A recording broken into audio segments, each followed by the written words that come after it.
Di ayat 224 ini disampaikan wala taj'alu urdatan li aymanikum an tabarru. Jadi di sini Allah melarang bersumpah dengan menggunakan nama Allah untuk tidak mengerjakan yang baik atau sebaliknya untuk mengerjakan perbuatan yang keliru, ya. Seperti misalnya gini, demi Allah, aku tidak akan membantu tetanggaku itu, padahal tetangganya itu misalnya anak yatim. Nah, sumpah yang demikian ini namanya menjadikan nama Allah sebagai urdatan, sebagai penghalang. Ini tidak boleh. Bahkan sumpah itu sebenarnya juga ada warning yang keras, ya. Jangan mudah menjadikan nama Allah sebagai sumpah. Kalau tidak benar-benar karena agama. Biasanya Rasulullah pun nggak kok gampang sekali melepaskan kata-kata sumpah itu, ya. Kayak misalnya Rasulullah biasanya kalau mengatakan sumpah pun tidak langsung wallahi gitu. Walladzi nafsi biyadihi. Walladzi, dan demi zat yang nafsi jiwa biyadihi ada di tangannya. Nah, ini walladzi nafsi biyadihi artinya ya Allah yang dimaksud, demi Allah. Tapi pasti kalimat selanjutnya adalah kalimat kebaikan.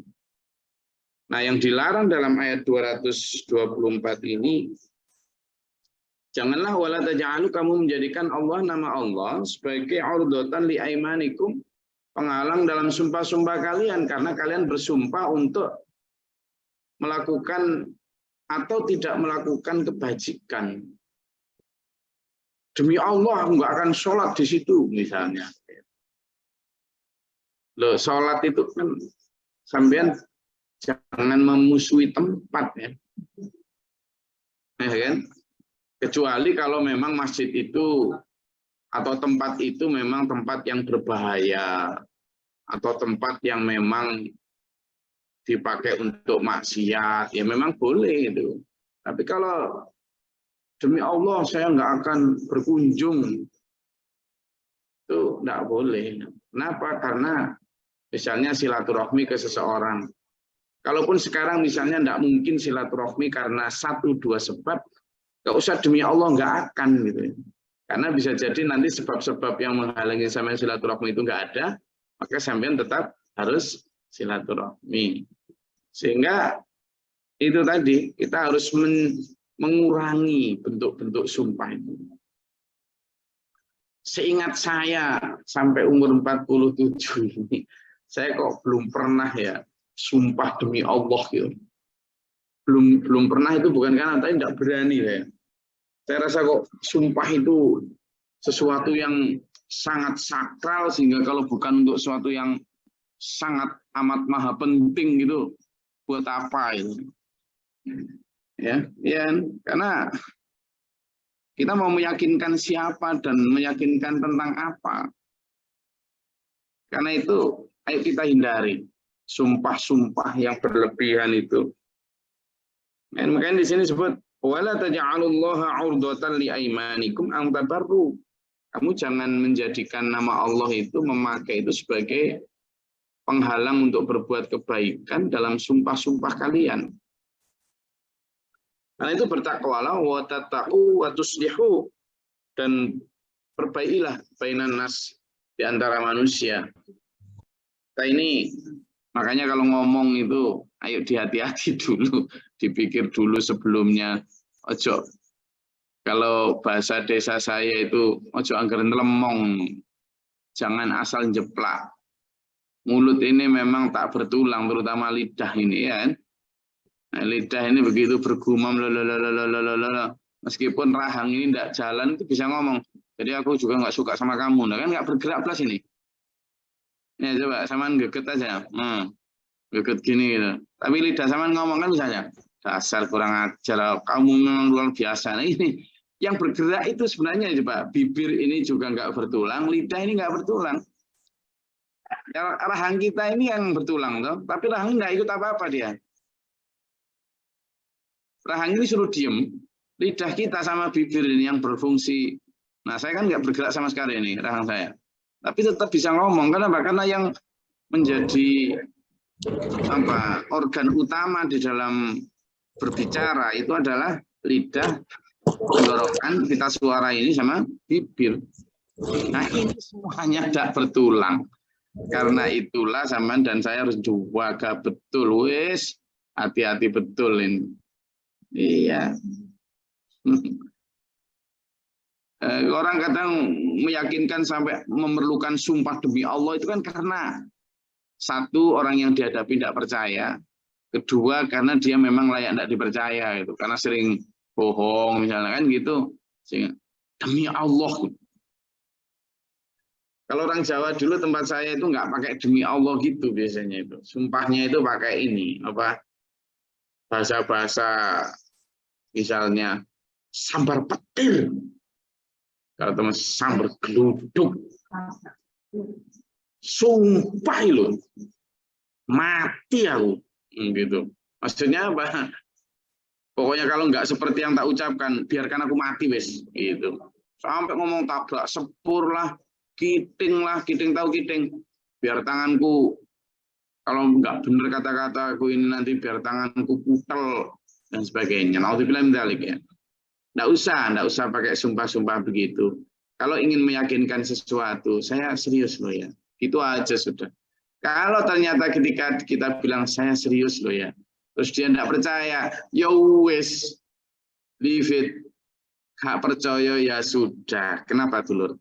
Orang yang suka sampean itu dia nggak perlu pembuktian apa-apa.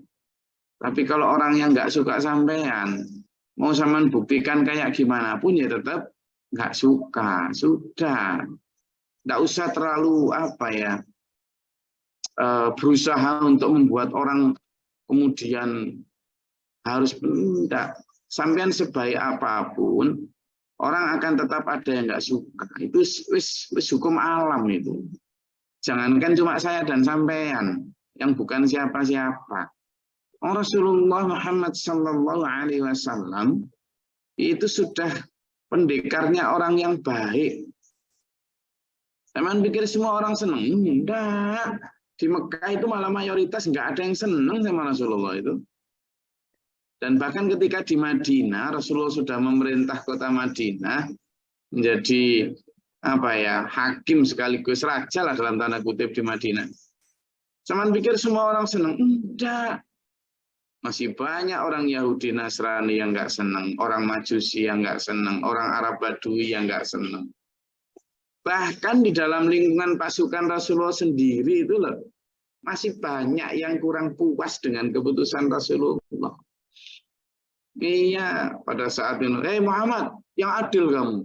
Loh itu siapa? Ya pasukannya Rasulullah. Pada saat pembagian harta rampasan itu. Jadi karena itu nggak perlulah kita sampai sumpah-sumpah untuk meyakinkan orang. Cukup dengan sampean benar-benar sungguh-sungguh di dalam membuktikan sesuatu itu. Kemudian kalaupun butuh sesuatu kalimat, ya cukup dengan katakan, saya serius, saya nggak bohong. Sudah, kalau kemudian dia tidak percaya, tidak usah. Demi Allah. Nanti daripada ada kata-kata selanjutnya yang sebenarnya nggak benar kan, ya nanti katut kan. Ya, jadi itu jangan. La yu'akhidukumullahu billaghwi fi aimanikum walaki yu'akhidukum bima kasabat qulubukum. Dan Allah itu kan yang dihukum itu terutama ya mulut ya iya, tetapi yang paling utama kan yang disengaja dalam hati. Jadi sampean ngomong ini dalam banyak hal, terutama dalam hukum fikih ya, dalam hukum fikih dan kaidahnya, kaidah usul fikihnya juga. Itu ada satu kalimat gini, apa yang kamu ungkapkan dengan bercanda itu akan dianggap benar itu dalam beberapa hal. Satu diantaranya adalah talak. Jadi talak itu tidak boleh main-main. Kalau ini kan billaghwi dengan main-main itu sumpah tidak dianggap oleh Allah untuk hal yang lain. Tapi kalau dalam hal Pernikahan terutama talak tidak boleh main-main. Hukum pernikahan memiliki diskresi sendiri. Nah, ini disebut Allah tidak akan menghukum kamu karena sumpahmu yang tidak kamu sengaja. Jadi yang tidak sengaja, maksudnya apa? Ada kalimat yang kamu memang khilaf, maka itu tidak dihukumi Allah secara beneran. Khilaf misalnya, ya karena seringnya ngomong sumpah ya, demi Allah aku nggak ngambil, padahal ngambil. Atau demi Allah aku nggak akan bersilaturahmi ke kamu, tapi itu karena apa ya? Karena terbawa emosi dan lain sebagainya. Tidak diniatkan secara sungguh-sungguh begitu. Nah itu tidak akan dihukumi oleh Allah sebagai beneran. Tapi kalau sampean meskipun tidak diucapkan, tapi dalam hati sungguh-sungguh, memang bersumpah tidak akan melakukan kebaikan tertentu. Nah ini yang dihukumi oleh Allah. Jadi hati sampean memang sangat berpengaruh gitu. Kayak Allah menyampaikan di sini bima kasabat qulubukum. Apa yang diupayakan oleh hatimu. Hati kok berupaya? Kan berarti hati itu juga dihukumi sebagai sebuah perilaku, tindakan. Wallahu ghafurun halim, dan Allah Maha Pengampun lagi Maha Penyantun. Di ayat 225 ini yang dimaksud adalah Allah tidak akan segera kemudian menyiksa orang yang berbuat khilaf dosa.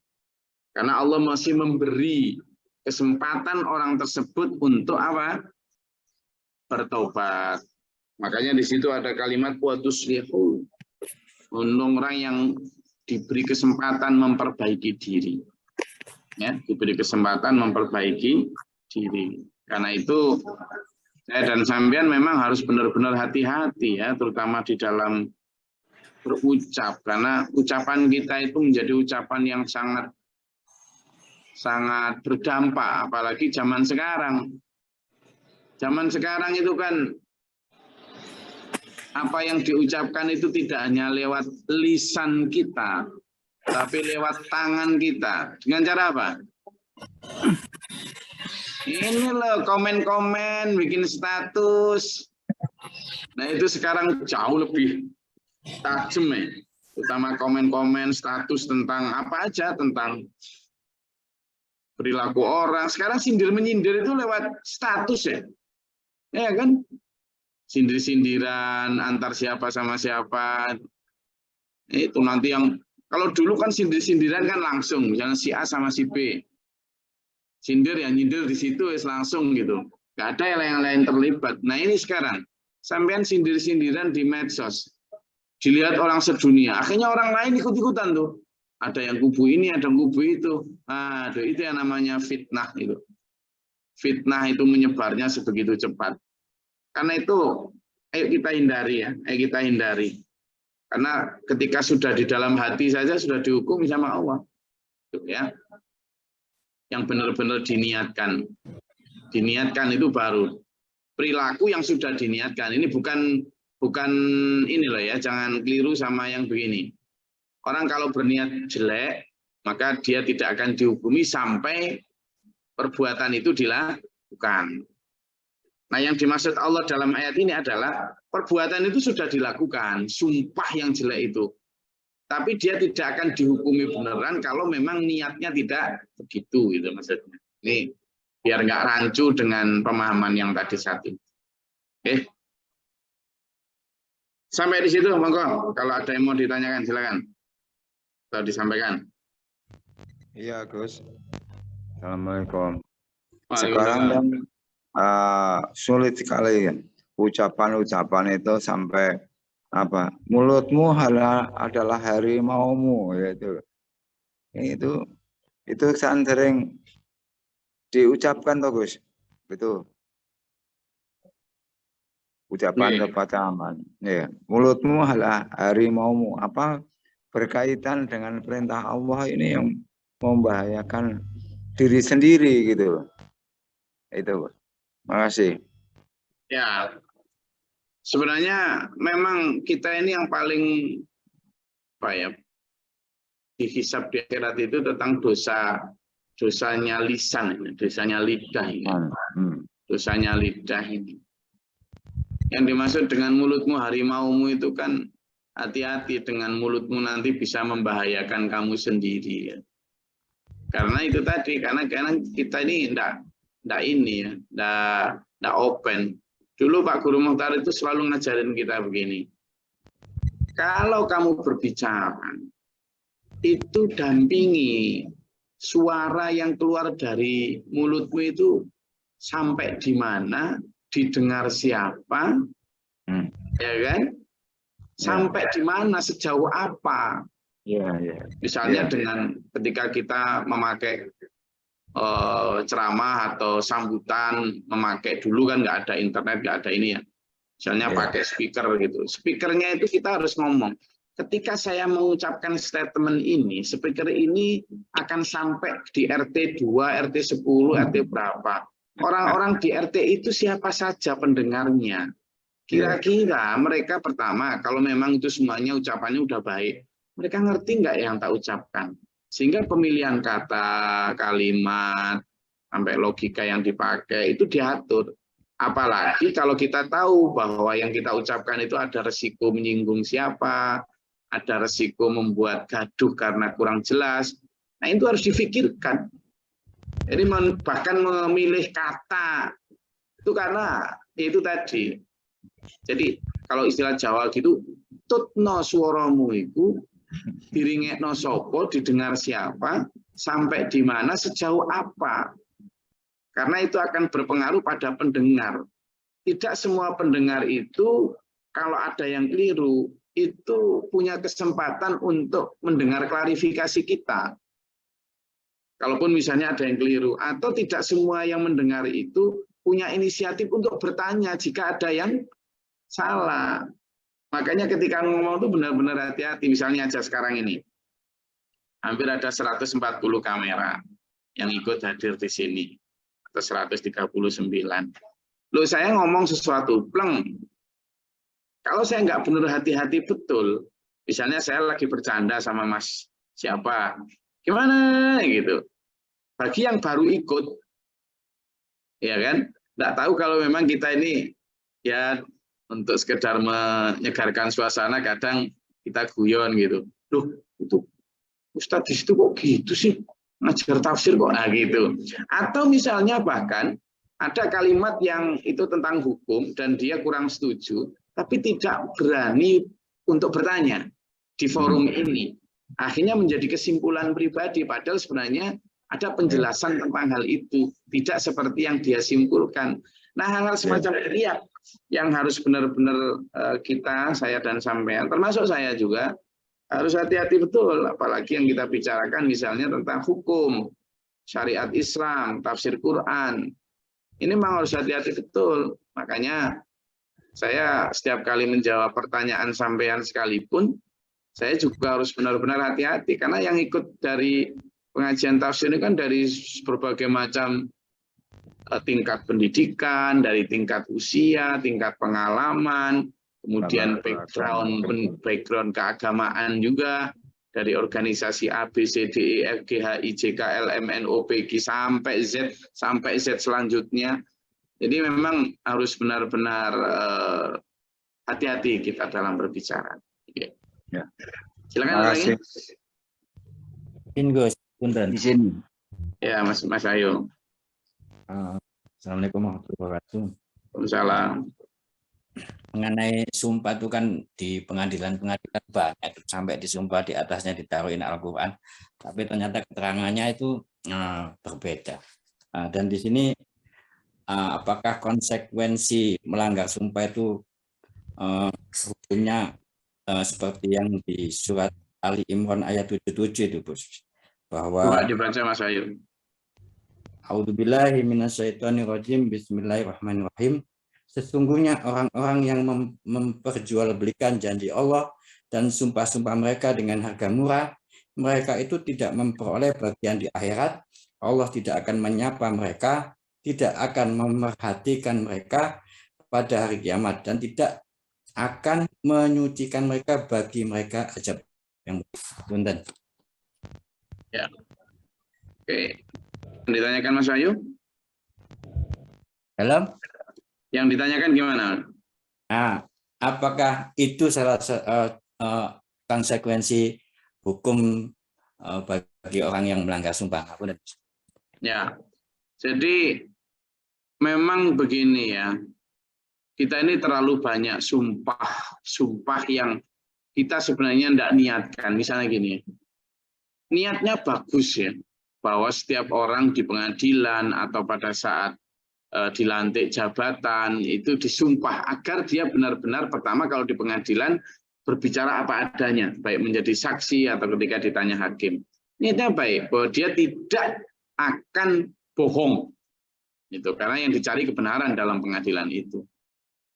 Demikian pula yang orang sumpah jabatan ketika dia akan dilantik, itu demi Allah, itu biar mereka itu benar-benar amanah, tidak akan berbuat serong, curang, korupsi dan sebagainya, abusive terhadap jabatan dan sebagainya.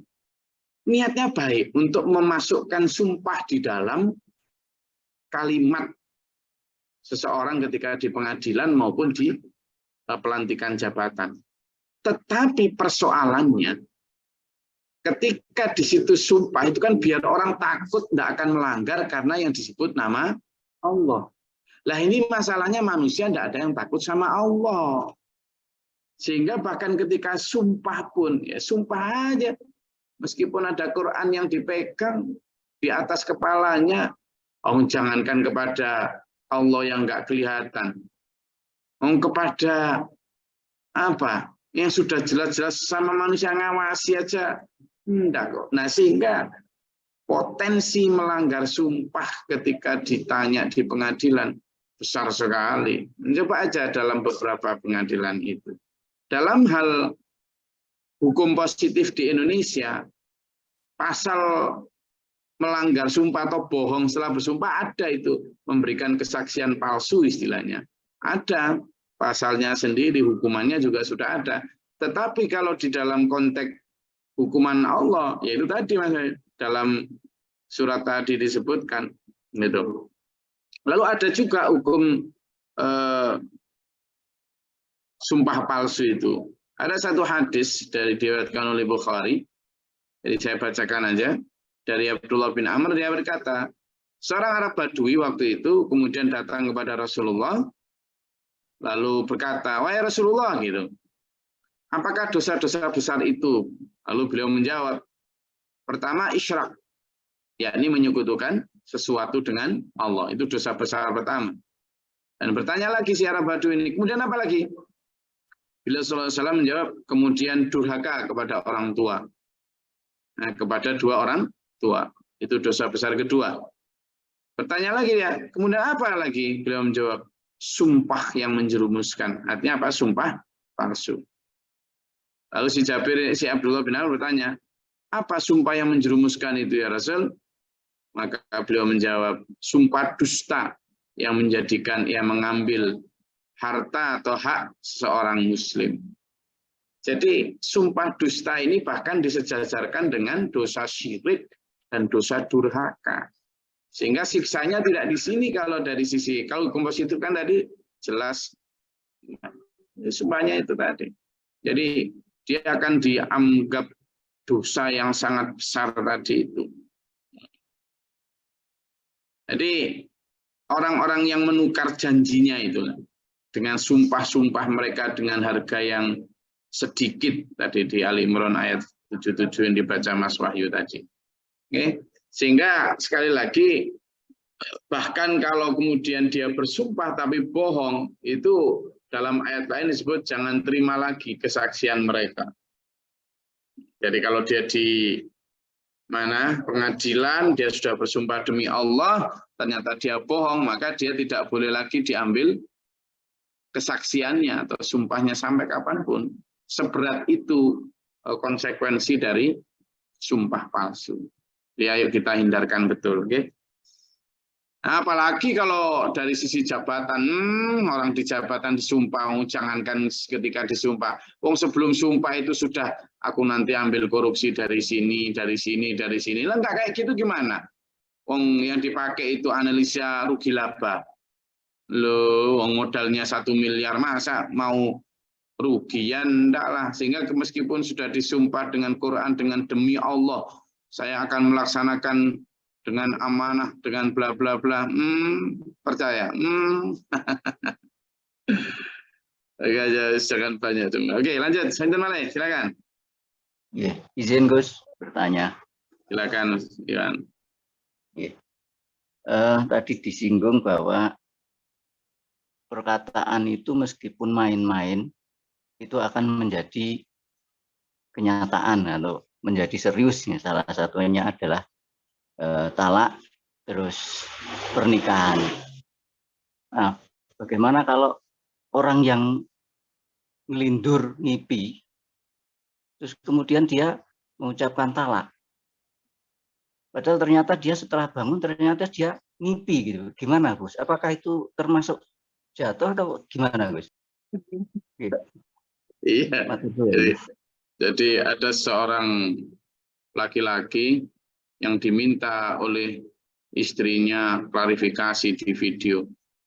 Dengan ini saya berjanji tidak akan pernah selingkuh lagi dengan si siapa misalnya disebut si Evelyn atau apa.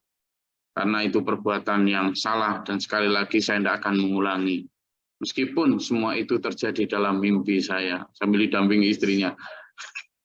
Jadi mimpinya pun mimpinya istrinya itu. Jadi istrinya itu menuntut suaminya agar klarifikasi dia tidak akan selingkuh dengan si Evelyn, di mana selingkuh saya itu ada dalam mimpi istri saya. Saking posesifnya istrinya. Jadi kalau dalam mimpian enggak Mas, sama ini aneh-aneh. Mimpi kok dihukumi. Jadi tidak ada hukum untuk mimpi ya. Tidak ada. Teman masa mimpi nyuri mau dipenjara ya enggak lah ya. Jadi mimpi itu ada 3 ya. Mimpi itu pertama bunga tidur. Kalau misalnya tadi selingkuh itu sampai menjadi mimpi, yaitu tadi bisa 2 ya, bunga tidur karena saking seringnya mikir si A si B itu. Yang kedua mimpi itu gangguan setan yang memang sengaja menjerumuskan untuk melakukan keburuan-keburuan atau gangguan agar tidak konsentrasi di dalam beribadah sehingga dikasih mimpi-mimpi nanti setelah bangun kan kemudian mikir itu dan sebagainya. Itu mimpi dari setan. Lalu ada mimpi yang ketiga itu mimpi baik. Tunjuk dari Allah dan itu merupakan rahmat. Nah, sehingga kalau ada sumpah-sumpah yang palsu atau yang keliru tapi itu hanya dalam mimpi, yang langsung ta'awud saja bahwa minta dihindarkan dari godaan setan. Nah, tapi ada kalau dalam hal talak tadi ya, mayoritas ulama mengatakan bahwa ucapan talak atau nikah itu walau dalam keadaan bercanda atau main-main, asalkan lafaz talak itu tersebut keluar secara sharih, tegas ya, sharih, maka talak tersebut jatuh loh ya, makanya hati-hati. Jadi mayoritas ulama berpendapat gitu, kalau sumpah itu, apalagi dia demi Allah, aku talak kamu gitu, itu benar-benar talak itu jatuh loh. Apalagi itu diucapkan pertama secara sharih atau secara apa? Secara jelas, tegas, diucapkan orang yang dewasa dan diucapkan orang yang berakal sehat, gitu loh. Maka tidak boleh hanya kemudian saya kan hanya bergurau, saya kan hanya main-main, tidak boleh ngomong gitu. Karena kalau sudah mendekati itu tidak boleh. Janganlah kamu jadikan hukum Allah itu permainan. Coba dibuka dalam surat Al-Baqarah ayat 231. Nanti akan kita pelajari juga. Coba monggo. Silakan. Dibuka dalam ayat surat Al-Baqarah ayat 231 supaya nanti kita memiliki pemahaman yang utuh. Monggo Pak Iwan. Al-Baqarah ayat 231.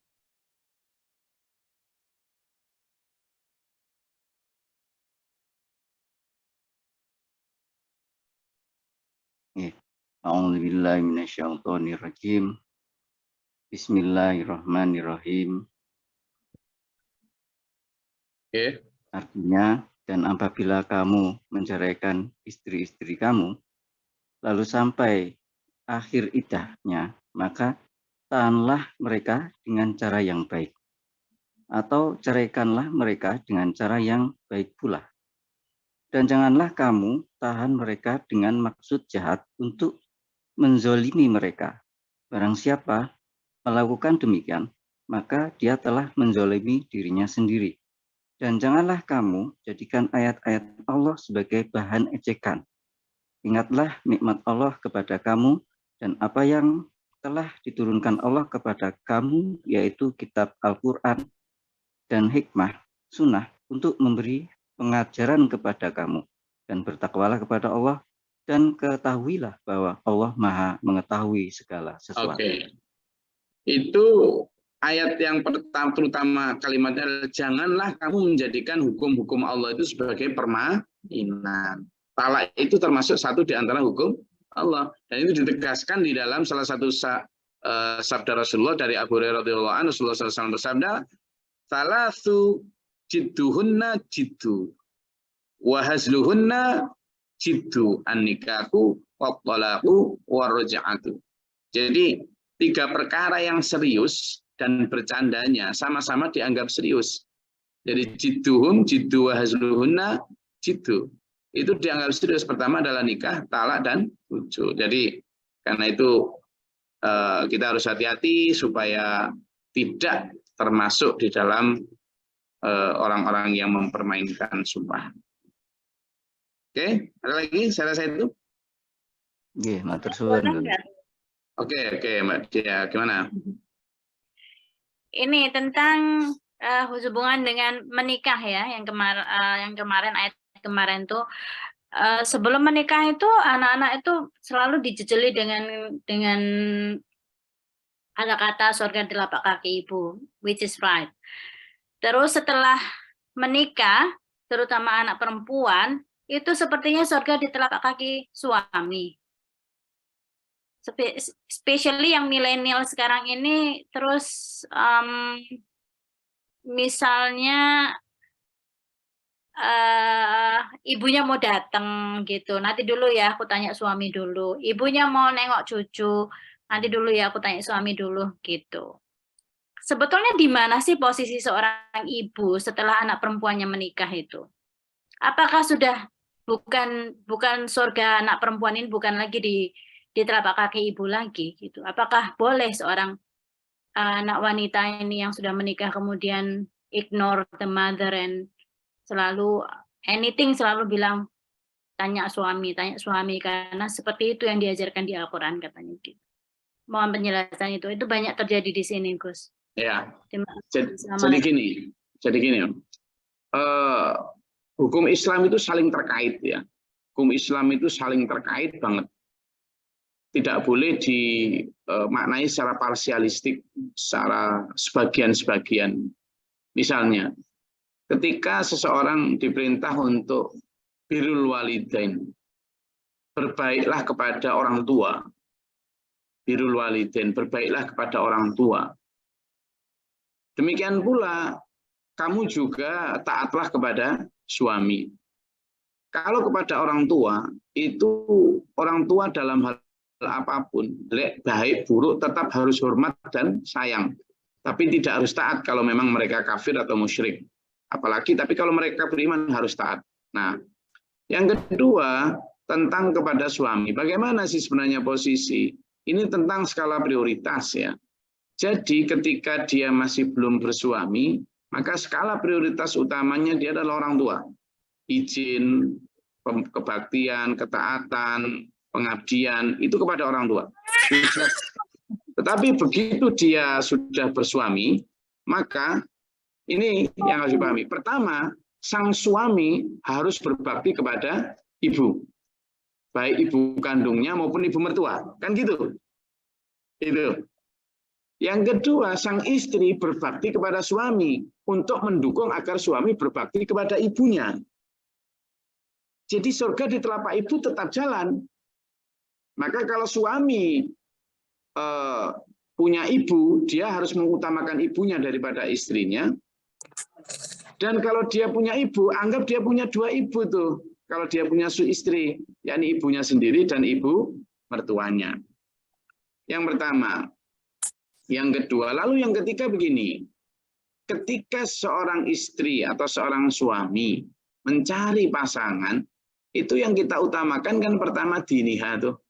Sebelum nasabiha, maliha maupun jamaliha, kecantikan, nasab maupun harta. Itu yang paling utama adalah agamanya. Asumsinya carilah suami yang benar-benar akan memberikan izin kamu juga untuk berbakti kepada ibu, kan gitu. Makanya Islam itu benar-benar mengajarkan kepada kita itu utuh gitu. Jangan sampai kita itu dapat suami atau dapat istri yang kemudian malah tidak jelas. Karena itulah pertimbangan agama itu menjadi utuh. Kenapa? Karena agama itu mengatur secara holistik tadi, secara kait-mengait. Hormati ibumu, taati suamimu, perbaikilah ini dan sebagainya. Dan memang tetap harus begitu. Ada hadisnya itu, di mana seorang istri yang kemudian bahkan ketika orang tuanya membutuhkan dia, tapi karena suaminya memang belum ada, ya memang harus benar-benar atas izin suami. Tetapi dalam konteks kekinian, meminta izin suami itu kan mudah ya. Artinya komunikasi itu bisa dilakukan kapanpun. Dan seyogyanya suami itu ya harus memberikan izin jika memang tidak ada urgensi yang membuat sesuatu itu tidak bolehnya atau ketidakmampuan. Tapi memang begitu, prioritasnya adalah ketika dia sudah bersuami itu adalah suaminya. Saya rasa itu kajian kita ada. Jadi peran suami ini yang penting dalam pernikahan itu ya Gus ya. Sedangkan banyak suami yang takut istri kan zaman sekarang.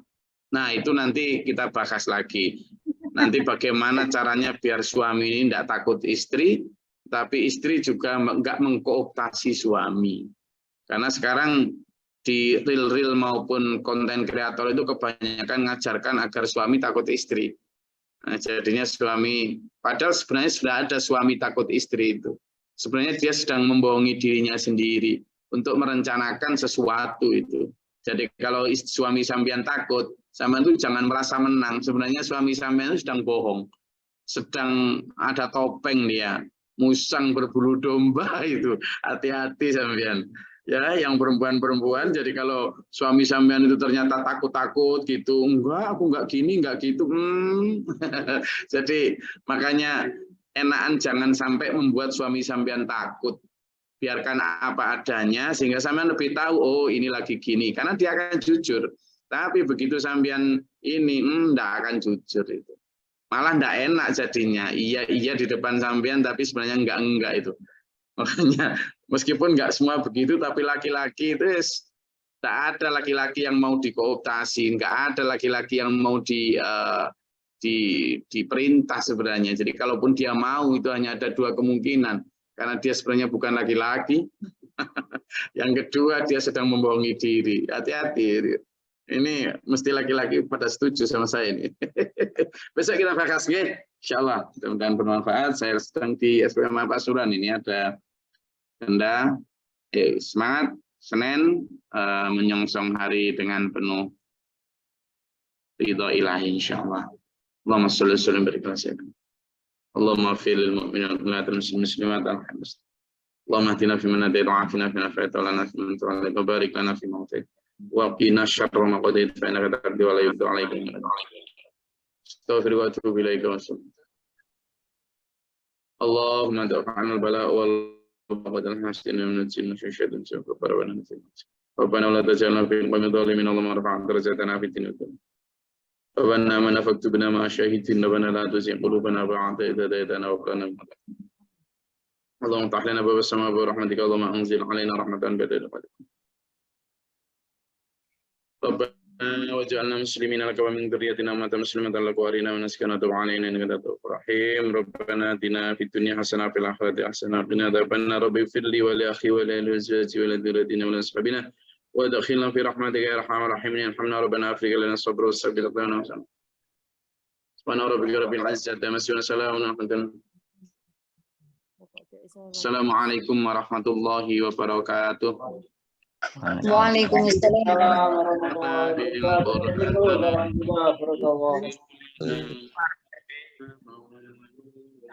Dan saya daftar jadi santri.